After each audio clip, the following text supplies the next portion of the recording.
వాళ్ళకి ఇంతుంది, వీళ్ళకి అంతుంది అంటూ పోలుస్తూ మనకన్నీ తక్కువే ఉన్నాయి, మనకేముంది అంటూ చేసే ఈ కంపారిజన్ వల్ల పెళ్ళిళ్ళు ఒక సైలెంట్ పెళ్ళిళ్ళన్నిటికి కూడా ఒక సైలెంట్ పాయిజన్ లాగా మారిపోతుంది.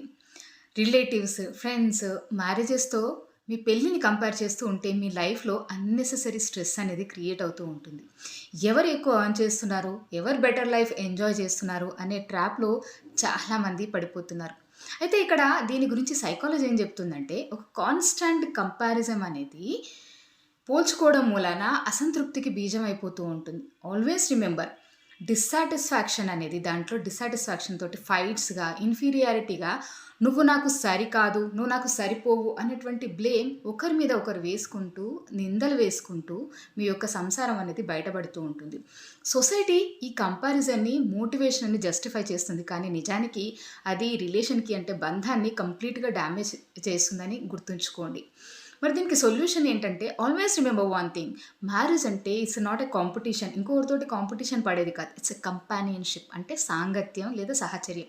ఒకరి కోసం ఒకరు లేదా ఒకరితోటి ఒకరు.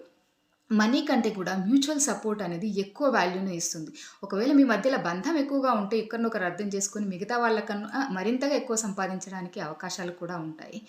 సో ఫ్రెండ్స్, ఇలాంటి మరిన్ని రిలేషన్‌షిప్ సైకాలజీ రీల్స్ కోసం మన పేజీని ఫాలో అవ్వండి. Thank you.